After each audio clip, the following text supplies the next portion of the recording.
Thanks to all of you for investing your precious time with me today. I'm going to discuss a variety of findings, although not everything in the study because there wouldn't be time.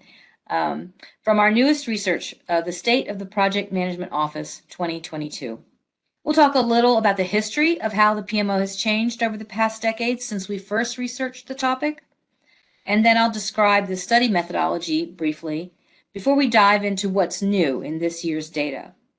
Some of the most interesting facts involve the cost and value findings about the PMO, as well as the role that the PMO now plays in the organization and the roles that project management professionals or anybody who works on projects can see developing within the PMO. We'll pay special attention to the practices of those PMOs that score in the top 25% in the study, and I'll explain how we determine who a high performer is as well. And then we'll look at the challenges faced by PMOs today and what the study participants plan to do to address those in the coming year. Finally, I'll give you some pointers on how you can use this research to study your own PMO and develop sound data-based arguments for improving the PMO in your own organization. And I hope we will have lots and lots of questions at the end. So, although, as the title suggests, we have been studying PMOs for over 20 years, our first State of the PMO study was run in 2008, 14 years ago. Since then, we have run that same study with minor tweaks 4 more times. This allowed us to compare data and show trending. Then we took a break and began delving into some topics which, while they involved the PMO, were more focused on cultural and business topics impacting project management practice. In 2017, we explored the role of project management in strategic execution. In 2018, we looked at the use of agile and adaptive approaches in project management and in the PMO. In 2021, we looked back at how project management had helped organizations to cope with seismic shifts in 2020. All these studies have executive summaries posted on our website for free download, and I invite you to explore those topics further. And all of those studies' results fed into our newest study, which I'm here to discuss today. The 2022 State of the PMO, after a 6-year hiatus, is a little different. A lot has happened in the last few years, you might have noticed. And while some of the questions we used to ask have been eliminated, whole new areas have been added. This is because PMOs have become ubiquitous. Over 80% of organizations now use this structure to manage projects and create a PM culture. They are used in all industries and in all sizes of companies, although smaller firms have been late adopters. And where once the PMO was limited to the IT department mostly, now the majority operate on the enterprise level, reporting to the C-level and participating in strategic functions. So what was once a pipe dream for project managers has become a reality. What's new for the PMO? Perhaps the biggest and best news in this study is that the value of the PMO is no longer seriously questioned in most organizations. We did go through a period, you might remember, in the early 2000s, where a lot of PMOs were being implemented, at least on the IT level. But many of them didn't make it past 2 or 3 years. There was kind of a, wherever you went to a conference, there would be some, always be a crisis-based presentation on why PMOs are failing. Well, at that time, my feeling is that project managers had not yet figured out how to stop talking to executives about project management and start talking to them about business results. So often the good work the PMO was achieving got lost in the translation. I think that the analogy, that I like to use is, I'm an editor, and I always say that good editing is invisible. When you read a book, if it's been well edited, it's just like a seamless experience. You're not tripping over typos or mistakes. Project management is kind of the same way. When project management is done well, nobody notices. Everything goes perfectly. And so initially when PMOs were established and they began helping projects to have perhaps a lower failure rate or meet their targets more efficiently, after a couple of years, executives would look around and go, hey, all these projects are going great. What do we need the PMO for? So project managers in the PMO needed to learn how to measure the value of their work, and then they needed to learn how to communicate it. And over the past 10 years or so, 12 years, I think we have done that.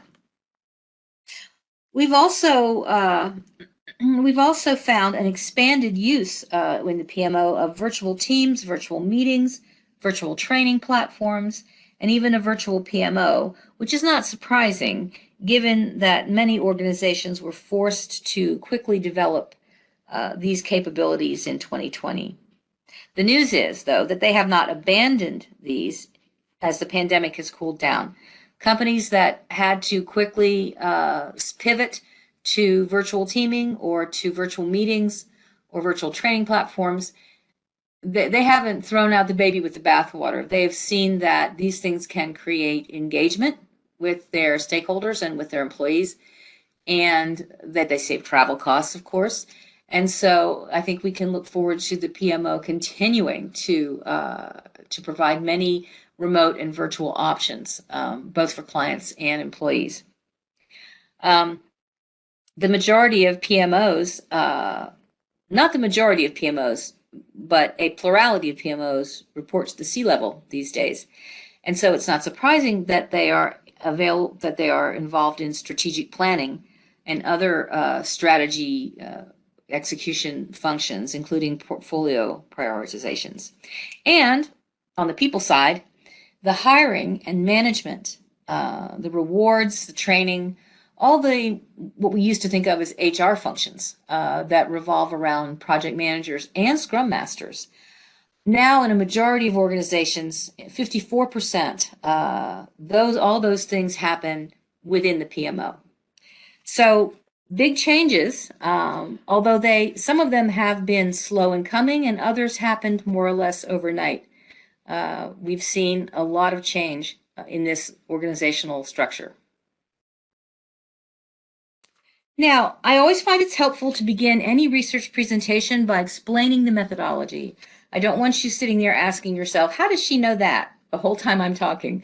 So here's how we derive the statistics I'm going to share. All of our studies begin with an intensive review of the literature. We look at a wide variety of sources to determine what practices are commonly in use or recommended. We started with the aspects of the PMO that we have studied in the past. Functions performed, organizational structure, for example, is it a cost center or a profit center? Is it within a department or is it enterprise-wide? That sort of thing. Then we added areas that have come to the forefront over the past 6 years. Things like the Agile PMO, project management as a managed service, and virtual or remote PMOs. We sorted our practices into a few topic areas: PMO activities, PMO staffing, PMO challenges, and so on.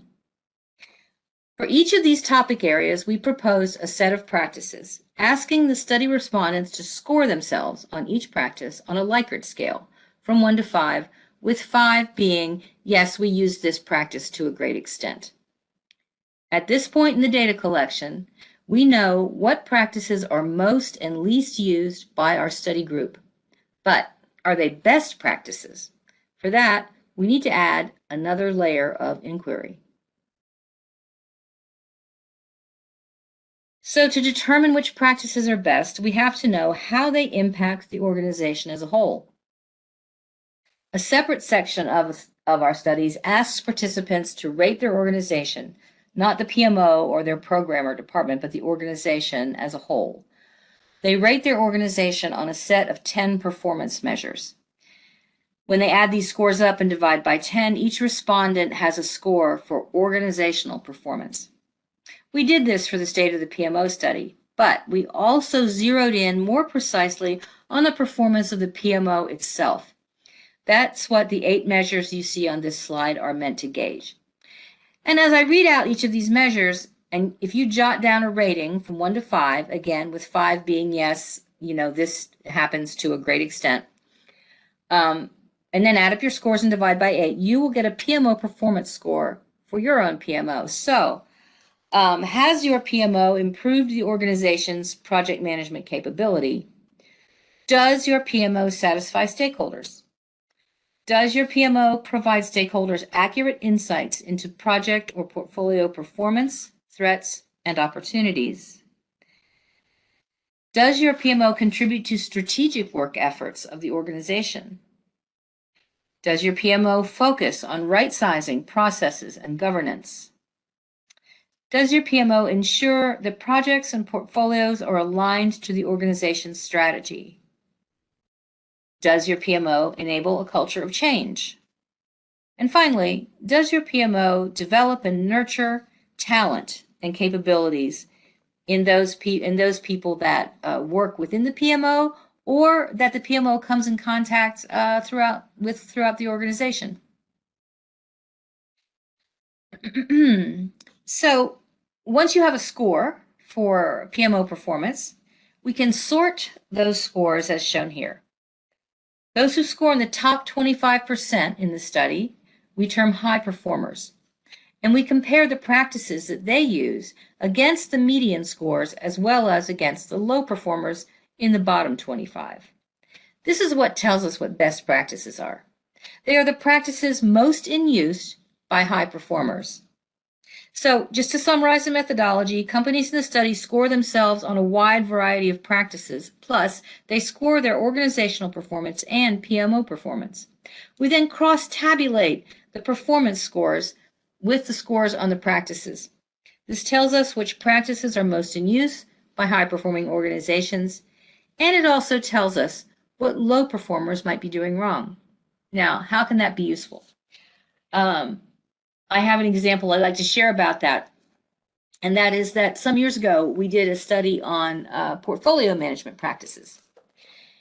In that study, we found that when you looked at what types of training and initiatives the low performers were focusing on, they all centered around the portfolio management tools. While the high performers were focusing on things like learning how to create criteria and prioritize projects and understand the business value of various initiatives and communicate with C-level about projects and so on. The low performers, all of their issues centered around the tool. And I thought to myself, that's kind of an indication that maybe focusing too much on tools is a red flag for companies. And this is going to come up again in this presentation, so just remember that I said that. Okay, now, let's dive into the data. As I mentioned earlier, one of the most striking findings this year was the extent to which the PMO has not only become the norm in organizations, but that most of them are enterprise PMOs, which are performing strategic services for the organization, many of them reporting to the C-level, and sharing responsibility for managing enterprise portfolios, from developing the criteria to making kill decisions when necessary.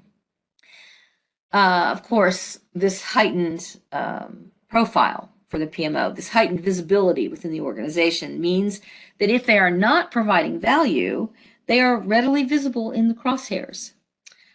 But as you can see from this graphic, PMOs are providing value, and a whole lot of it. That is why their value is rarely questioned anymore by the organization, and why some PMOs are now 10, 15 years old or older. The oldest PMO in this study has been in business in operation for 33 years. The percentage figure on the right in this performance graphic on the slide stands for the amount that study respondents report their PMO has improved that particular measure. So when it comes to improvement in meeting agreed upon quality of delivery, there's a 65% improvement. Improvement in aligning projects with business objectives, 64% improvement. Improvement in the number of successful projects, 62%. Now, if you remember in that little video that Susan showed at the beginning of this, they quoted a statistic, which I think was from PMI research, I'm not sure, that 70% of projects fail to meet their their objectives. If you could improve that failure rate by 62%, I think there's a promotion in that somewhere for somebody. That's kind of an amazing number. 61% improvement in the number of projects delivered on budget. It's a whole lot of money saved right there. 59% of improvement in customer satisfaction, and also 59% improvement in the number of projects delivered on time. So these numbers are higher than we were used to seeing in previous PMO studies. But let me just point out that these percentages are based on the average PMO. High performers do even better. High performers are on some measures 10 to 15% higher than the average. And of course, they're like far and away above the low performers. I think perhaps most impressive is that the PMO delivers this value while keeping PMO operating costs low. I think I was first asked to determine the operating cost of a PMO as a percentage of the value of their portfolio being managed about 10 years ago. And at the time, the cost was about 5% of the portfolio. And today, despite the vast array of new functions and responsibilities they are performing, it's still just 5%. Except there is a big caveat here. Finance and insurance organizations. For some reason, the FinServ people have much smaller portfolios and a much higher operating cost, in excess of 30%. This is one of those questions that, every time you do research, you answer a lot of questions, and then you have a whole slew of new questions that you don't understand that you have to answer. And this is one of them for me. I hope to explore this in a follow-up qualitative study where I actually call people up on the phone, who work in FinServ and say, hey, what's going on here? So stay tuned, and we might circle back to that. Now, let's look at some of the roles, both the roles of the PMO and the roles within the PMO. It's rare today to find a PMO that functions merely as a center of excellence, providing tools and templates and mentoring to a variety of departments throughout an organization. But that consulting model is still an important piece in a full-service PMO. PMOs have moved beyond what we used to call the methodology police role to one that keeps its finger on the pulse of business needs and industry trends, and responsively, or I should say adaptively, offers ideas, structure, training, and hands-on management across the organization. Two of the biggest changes in PMO function have been in the areas of organizational change management and risk management. The PMO is now seen as a center for change implementation. This makes sense because all projects create change. That's kind of the definition of a project. It's something brand new. And change has to be managed as a project. So making the PMO a change leader and champion makes great sense. Roles within the PMO that focus on how best to introduce and lead organizational change can save companies millions in lost investment by reducing resistance to changes. And risk, that's just how we live today, right? Organizational risks run the gamut from technological change to unforeseen international events, pandemic, war, whatever the dance card is for today. And also there's, cyber attack and supply chain disruption. So one of project management's big strengths is its disciplined, structured approach to risk.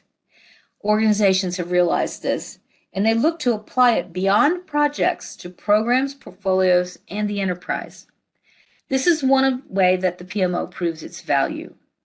At the same time, the fact that the project manager's risk evaluation also takes opportunities into account provides a valuable source of possible ways to overcome bad times. This ability to turn disaster into success really shone during 2020, making companies that excelled in project management, risk management, and change management sail through, while others excuse me, struggled or failed. Finally, the PMO today is a talent management office, preparing not only project managers, but C-level talent for the next big thing. It is, as we like to say, PMO also stands for People Management Office.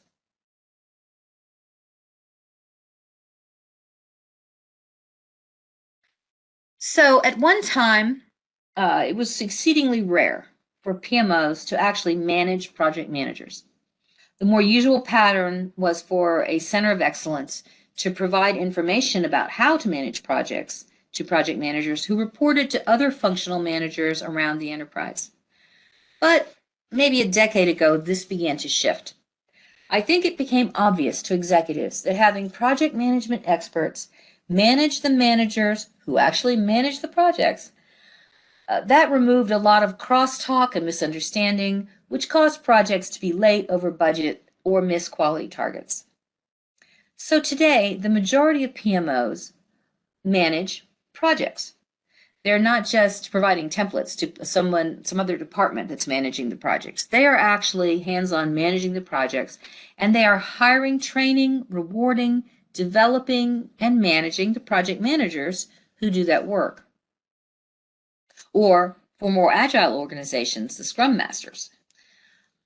This centralization of project expertise is, I believe, a contributing factor in the high percentages of value delivery that we looked at earlier. Something that high performers in particular excel at in the human resource management area is in knowing what they don't know and reaching out for help. They are far more likely to hire outside help to run projects than our low performers. Other research, not my own, has shown that having expert temporary personnel on hand actually raises the competency of everyone on the project, not merely just those who work directly with the contractor. I think it's interesting that energy and utility organizations are the most likely to use expert contractors to manage projects because obviously for them the stakes are very high. They're working with huge capital projects. Many of them have strict regulatory environments that include big penalties for late delivery. And of course, safety is also a paramount concern. So you see from this that when the stakes are high, high performers readily employ expert help.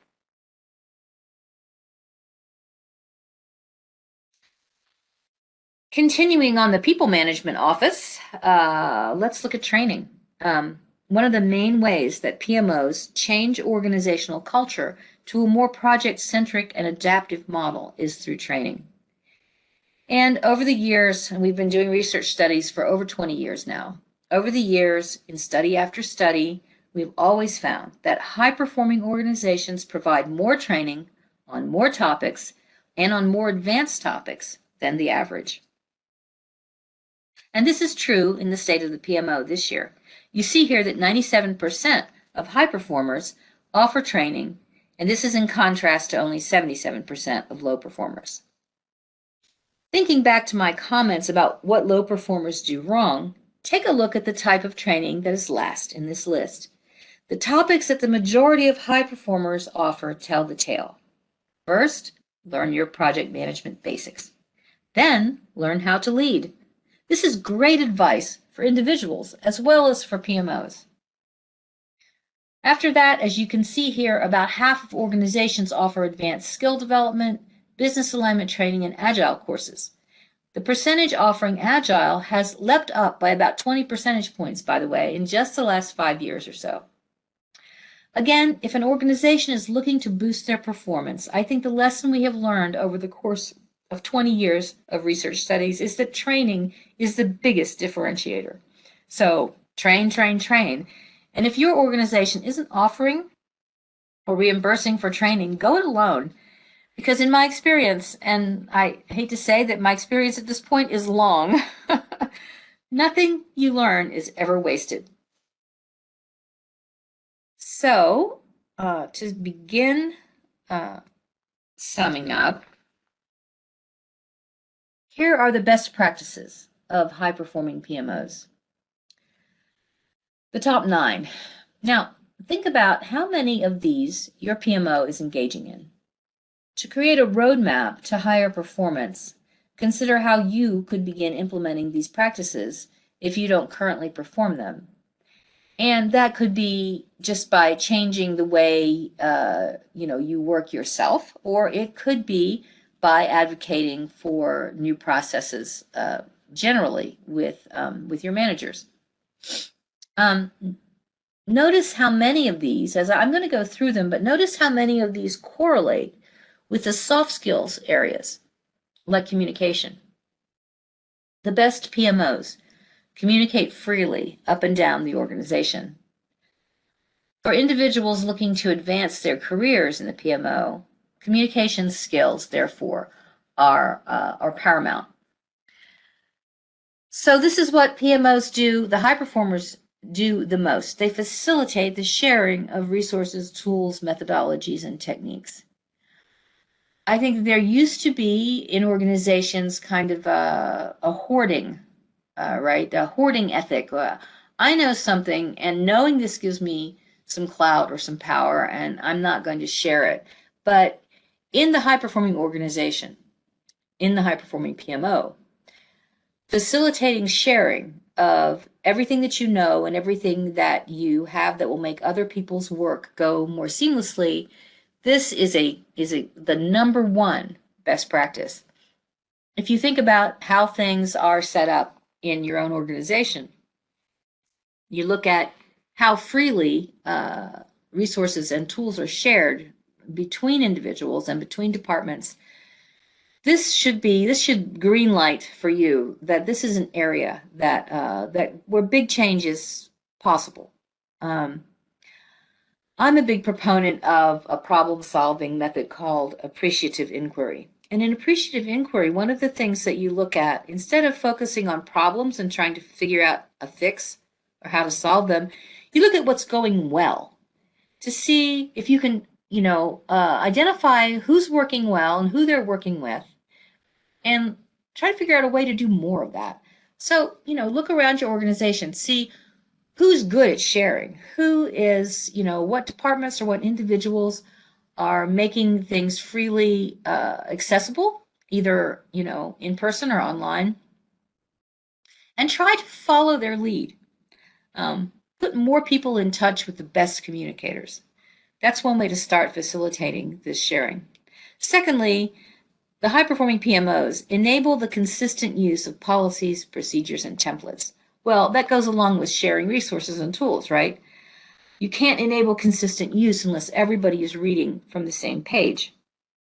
And we don't want to be, as I said before, the methodology police, because that sets up resistance throughout the organization. But we do want to be the enablers, the sharers, the facilitators that makes project work go more seamlessly. Third, high-performing PMOs communicate strategic work and progress. They are not afraid to bring the bad news.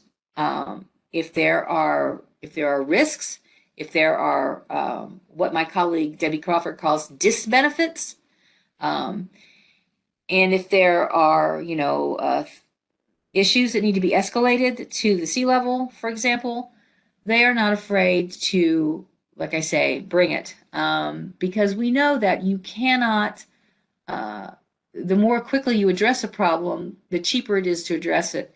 So PMOs have to be brave. PMO leaders have to be brave about that. They can't keep their heads down. Fourth, they standardize project-related governance processes. And this is a benefit to everybody. I know this seems like maybe a methodology police item, but when you think about how it frees you up to have a governance structure where, for example, you have criteria for projects that are moved forward in the portfolio. Instead of having to make an argument for each change you want to make, or make an argument for why we took resources from this project and put it on a different one, you can just point to the criteria and say, oh, it's just part of our governance structure. Sorry, I know that's your pet project, but it says right here, item 3 in the criteria that it has to meet these certain, whatever it is, budgetary or quality metrics. So having a standardized governance process benefits everyone, and it benefits the projects in the long run. Fifth, they align work with strategic goals. I think this goes along with being able to have a governance structure that is followed by everyone. We've all seen in organizations where, somebody with organizational clout has a pet project and it starts eating up time and money, while things that perhaps are more important to the bottom line go begging. We have to, being a part of the strategic planning process is great for PMOs because they can bring some realism to those strategic goals about what actually can be done. It's good for a strategy, corporate strategy, to have some blue horizon goals that are aspirational. But there also has to be a lot of stuff in there that's actually going to happen, because let's face it, we're living in the real world. And the role of the PMO is to act as a mediator between strategy and the work that makes strategy into reality. So sixth, PMOs implement and manage the technical side. Okay, we always have said that PMO is art and science. This is the science of project management. The reporting dashboards, the statistics, the metrics, the measurements of project progress within the projects, but also portfolio progress. And also, as I talked about before, we've had to learn how to measure the value that the PMO is bringing to the table. And so learning how to scorecard and manage the dashboards for all of these mostly numerical issues, that's a big piece of it. Seventh, they establish just enough process and practice discipline. We have all worked in organizations that were process heavy, where there were a lot of boxes to be checked and a lot of levels of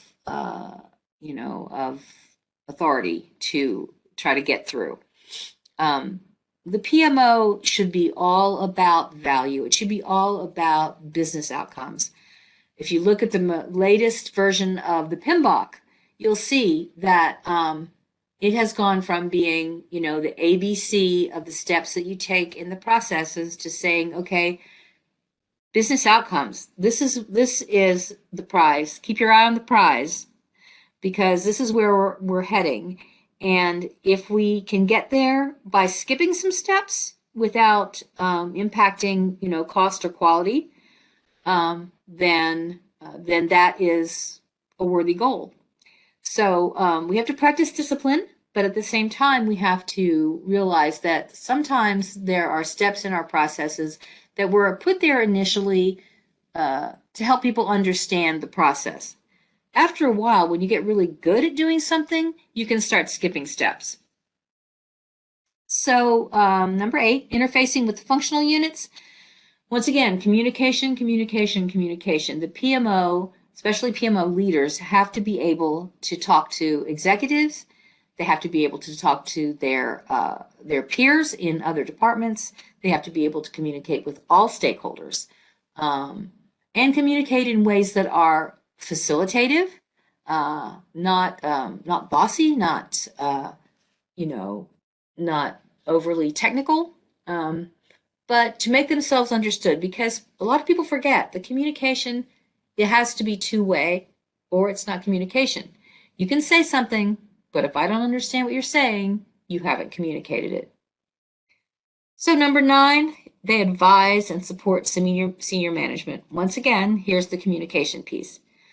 So if I hope if you've learned anything from this slide, it is that high performers in PMOs, whether they are the individuals in the PMO or the PMO itself as a whole, rely on communication every step of the way in order to meet their objectives.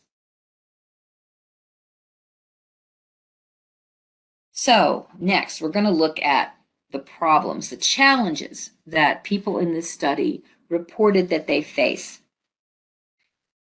In all our studies, we always ask participants to share their greatest challenges. And it really has become rather depressing to me to see that year after year in studies on everything related to projects and project managers, resource management continually is always the greatest challenge. I mean, this has not changed. It's really hard for me to understand why we are not getting any better at this. Although, when you look at the rest of this list, you can see that all of the challenges on this top 5 are in some way related to resource issues. So having inadequate resource management capability, that's number 1. It's always been number 1, and I guess it always will be.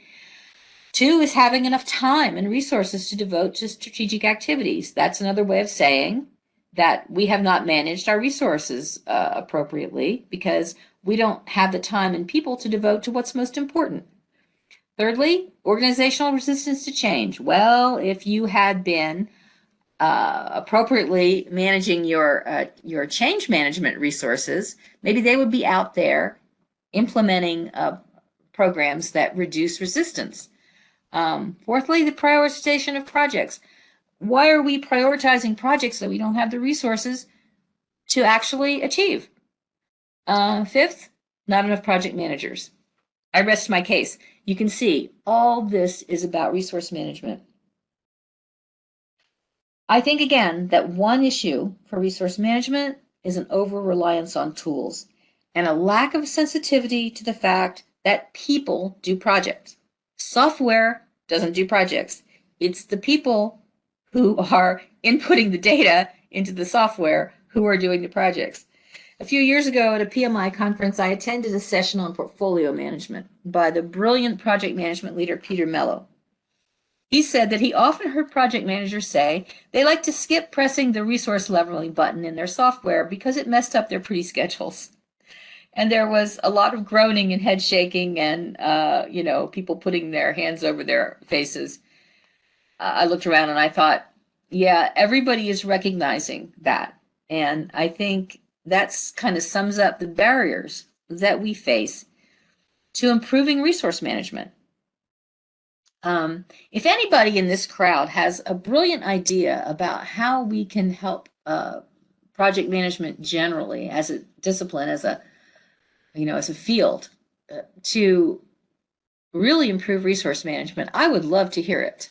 So you'll have my email at the end of this. Okay, let's look at now what the future holds.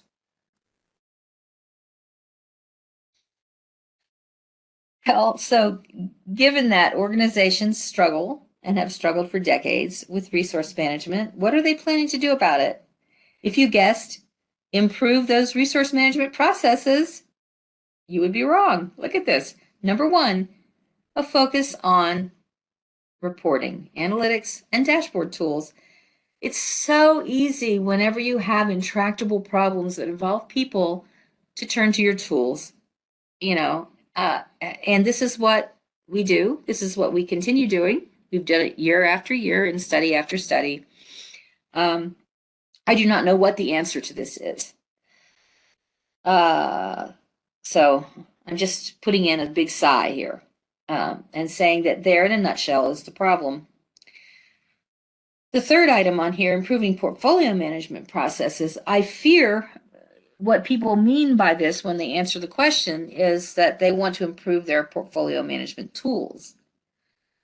And that's not the issue in portfolio management. If you haven't done what Einstein called a thought experiment about what business you are in and where you want to go with it, you're not going to be able to see which projects are most important to invest in the organization. Whether you have a tool that you can balance the portfolio with is really not as important as knowing why those projects need to be done and which of them is more important than the other ones. The tool cannot figure that out for you. That is a thought experiment. That is the human factor at work. That is a project that needs to start with organizational mission, strategy, and objectives. The portfolio process sits underneath the strategic process. And which is why I think it's so great that PMOs now provide a bridge between the portfolio and the strategy. We may be able to see in the coming years a lessening of that statistic that we've probably all read about. I think it came from the Harvard Business Review years ago, that about 80% of organizations do not achieve the strategy, the objectives that are in their strategic plan. And that's because the strategic plan is divorced from reality. So hopefully PMOs can bring a dose of reality to strategy. Fourthly, improving core of project management processes. Well, that should go without saying. Anybody who's in a PMO or in a project-centric organization, which these days it's hard to get away from project management in any organization or in any industry. The industries that we saw were late adopters of project management and PMOs have really surged in the last decade. A decade ago, it was hard to find a healthcare organization with a PMO. Now, healthcare is that industry in this study, at least, that has the most PMOs. So things are really changing. But if you're not, as a baseline, improving your core project management processes, I think you're just lost. That's got to be done. That's got to be happening, and it should happen without saying, right? We shouldn't have to say, "Oh, we're going to improve our project management. That's one of our top 5 things." You should already be doing it, not talking about it. Number 5, encouraging and enabling a culture of change. Going back to what I said earlier, all projects create change. All change needs to be managed like a project. And so the PMO as an organizational center for organizational change is the part of the organization that is most ideally situated to help reduce resistance to the great changes that are coming to all our organizations, whether that has to do with technology or markets or our industry or, who knows, the big upsets having to do with things like war and pandemics, to go back to another theme. So change is coming. Change is coming to all of us. And to be change ready, our organizations have to have someone, and in this case, I think it should be the PMO, someone who is standing by with the tools for organizational change already prepared and understood, and making inroads throughout the organization to help people anticipate what is going to be happening rather than have change dumped on them and then have to deal with it. Because organizational changes that change the way people work can be very painful for individuals. They can lead to feeling like you're not good at your job anymore because you don't know how to use the software, feeling like you are left out of the stream of information because, the way information is shared has changed, hoarding information, because you're afraid of losing your job, that sort of thing, they're like speed bumps on the way to really good organizational performance. So that is number 5 for the PMO in the future, to encourage and enable the culture of change. So there's all of these statistics and ideas. By now your head may be spinning, but don't worry, there's no pop quiz. Instead, I'd like to talk to you about how to use this research to make a difference in your job and your organization. First of all, the full data study with the complete questionnaire is available. If you are interested, you can just email me and ask for it, and I will send it to you. Then you can use the study questionnaire to benchmark your organization against the study participants. You can do this by answering the questions yourself, or even better, you could get your whole team or your department, your PMO staff, for example, to participate to come up with a more valid rating. Once you know if you are average or high performing, or heaven forbid, a low performer, you can take a close look at where your practices differ from the best of the best. This will help you to devise a roadmap to higher performance. Then, you can use the data to craft proposals and arguments to your executives about what needs to change for your organization to achieve high performance. Maybe more training is necessary. Let me just rephrase that. Probably more training is necessary. Or maybe different training. If you've been training on the tools, okay, good. Everybody knows how to use the tool now. Or even if they don't, let's see if we know how to communicate with each other. Or some of these other extremely important things, like, there are some areas that are still lagging even for high performers. Benefits realization, for example, is one of those. PMI recently, in the last 5 years, began to really ramp up their emphasis on benefits realization. And that makes sense, because if you don't know what the benefits are of doing a project, why are you doing it? But for a long time, we've had our noses down to the grindstone. We've been checking off the boxes. We've been following the templates. We haven't had our eyes on the prize in project management.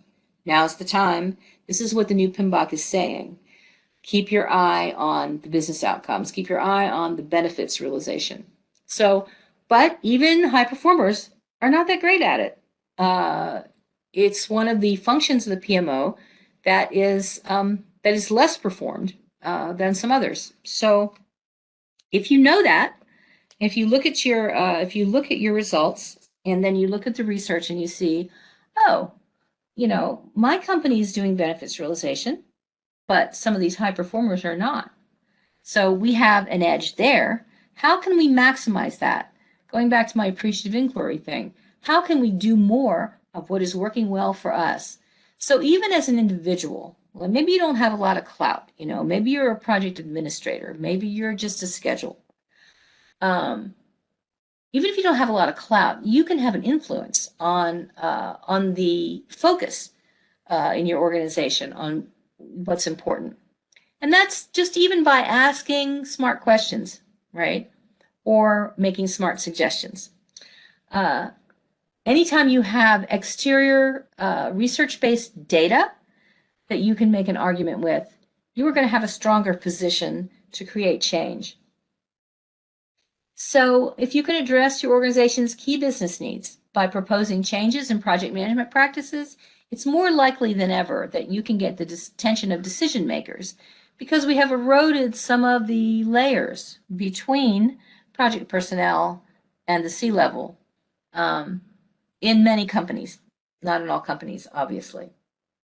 But I just want to say good luck with using this data, and please do not hesitate to contact me if you need advice or further resources. Take a look at our knowledge base. There's a lot of information on there in various forms. And I love to talk about research. Obviously, here I am yakking away. I'm almost out of time. And I will spend even more time with you if you would like to contact me to ask questions or, as I said, be pointed to additional resources. So now I think that concludes my presentation. And at this point, I'm going to turn to Susan to manage the question and answer period. Susan? So we do have one question that appeared. Can we get a copy of the presentation? This is great information to share with our own PMO. So we leave that up to Jeanette's discretion, and we ask you to email her if that's okay with you, Jeanette. And then if you're comfortable sharing your presentation, that would be great. Yes, certainly. I don't have a problem with that. Yeah. And also, as I said before, you can get a copy of the full data version of the study, which is not publicly available, by the way. What's posted on our website is the executive summary, but I'll be happy to send you all the numbers. Okay, great. Thank you. Another question we have is, our company has decentralized our PMO by placing PMs directly into the functions. What do you think of this strategy? Well, I guess that depends on the organization, but it seems to me kind of like a step backward, frankly. Um, if the PMO, if the project managers are still reporting to the PMO, that could be a good thing. That could actually eliminate some communication barriers. Um, but if the project managers are reporting to someone else within the functional units, I think we're back to where we started, right? We're back to where we started from 20 years ago. Um, very often there are battles for resources, battles for status, battles for information that may not even be obvious on the surface between a project manager and a functional manager. Um, they may have different priorities. In the PMO, the priority is the projects. It always is the projects, and so I don't know. I'm not crazy about that idea. I'll be interested to hear from you how it's going. If you want to communicate about that with me a little bit. I also wonder if we were having a conversation and we could just go back and forth with questions and answers. I would ask what precipitated that. Like, were there project failures, or I mean, why was that felt to be a good idea? Uh, Sometimes when you look at the why behind things, you start getting a clue to um, what the issues might be, or even what the possible benefits to it might be. Yeah, I'm sorry. That's not a great answer, I know, but I don't have a great answer for you on that. No, that's fine. Tony elaborated too. He said, there is no PMO any longer. They're looking to build expertise within a subject area, and the new leader liked this strategy from a prior life and said thank Oh, you. okay. Oh, subject areas. Yeah. Well, I mean, if you have a strong project management culture throughout the organization, that could work well. If you have strong project managers who are, inhabiting a strong project management culture throughout the organization, having them building project management expertise in all the functional units, that could actually work really well, as long as they have some way to be in communication with each other, like, like a community of practice or something, so that they can keep the whole organization on the same page. I mean, I think it also depends on how big the organization is, whether or not that's going to work well. Uh, in a smaller organization, I think that could be a winner. Okay, great. Thank you. I did have another question. We support the federal government, and PMOs and project management are often viewed as commodities or lower value. How do we help our clients understand the importance and value?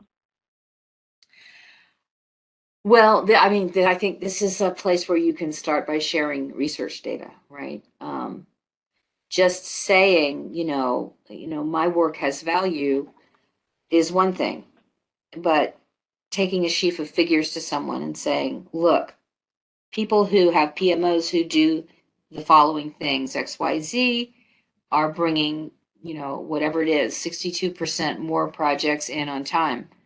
And, the reason that we're lagging in this area is maybe because we don't have proper project management training. We don't have a PMO overseeing things. Here is what high performing, and you can also, I mean, I can break out data for you about government organizations from this study. I didn't share that today. I didn't share it by industry, but that's one of the ways that we can slice and dice the data is by industry, and we can look at what high performing government organizations are doing, for example. So, yeah, so let me know if you need a little bit of help with that. Um, I think that it has been clear. Government organizations have been stragglers in this area. I wrote a article about this for, I think it was Public Administration magazine, if I've got the right title, about 10 years ago, or maybe it was in 2016. It only seems like 10 years since 2016. But yeah, and I pulled out the data for government organizations, and it was kind of pitiful, really, compared to the norm, compared to the average, even, much less the high performers. The amount of commitment to project management training and to PMO governance and that kind of thing was pretty shaky. So government organizations have been late adopters, and I think they're still struggling with project results, maybe for that reason. So anyway, yeah, let me know if you would like a little help with that. I would be glad to give you some more data that is specific to your industry. And that goes for any industry. If you're listening, any industry that you're in, there's data for your industry. So, just let me know if you would like to see some figures. Okay, great. Sorry about that. Thanks. One other question we have time for. Does this study address PMO maturity? Oh, good question. Short answer, no.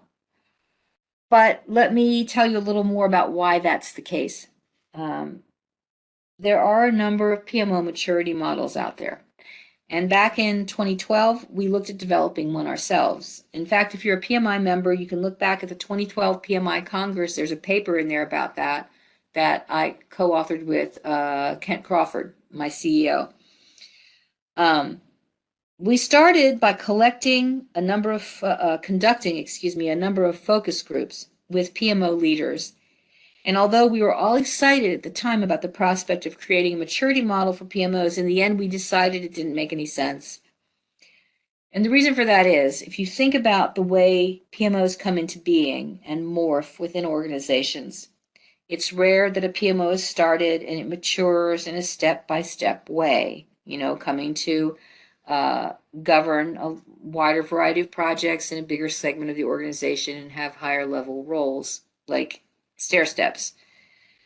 Instead, what can happen is, for example, IT will implement a departmental PMO to address project failure.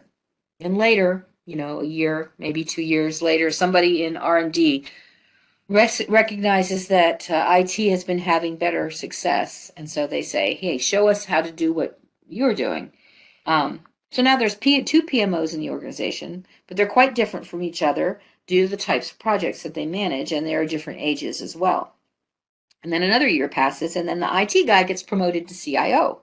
Suddenly, there's a PMO champion at the C level, and they implement an enterprise center of excellence, bringing in fully credentialed staff from a consulting organization. So now, how do you measure the PMO maturity in this organization? You can see it's too chaotic. Well, I shouldn't say chaotic. It's too adaptive to be easily amenable to a maturity model. So having said all that, I will say that if you look at the project management maturity model, 4th edition, that my organization publishes, we just came out with the 4th edition last year, and it does have a PMO component in it. And if you go through the model in the book and you pop out the questions about the PMO for levels 1 through 5, you have, in essence, you have a quick and dirty maturity model for PMOs. And it can give you a thumbnail sketch of your maturity in the PMO. But I'm not sure how useful that is, frankly, because maturity isn't really the right question for the PMO. The right question is, what value did it add? So that was my long answer. The short answer was no, and the rest of that was the long answer. Sorry, Susan. No, it's perfect. Jeannette, some of our metrics is user adoption and reduction of tech debt. Do you encounter these with other companies? Does that make sense? It does. Technical debt is is often an industry specific metric. But it's definitely something that as we come to rely more and more on, for example, remote and virtual platforms for performing all kinds of work, I think it's going to become a more and more important metric for PMOs to be following. It's not in our set of top 100 metrics, but that was developed some time ago, maybe as much as as much as a decade ago. Um, and I do have, if I think if you go to our blog and search on technical debt, I think I've written some about this in the recent past, like maybe in the last year or so. The other one was user adoption. Was that right? Um, Yes. yeah, it's. Mhm. I think that's an important metric, whether you're talking about a process or a tool. It's important to know whether your target audience for whether it's, as I said, new software or a new process, it's important to know whether your target audience is, signing on and using what you're providing in the way that you envisioned it. I'm not sure you can do any benefits realization assessment unless you have that metric. So yeah, I think those are both important metrics for projects and project managers. Um, Less so for some types of projects than others, perhaps. Jeannette, we thank you so much for presenting with us today. Thank you, Susan.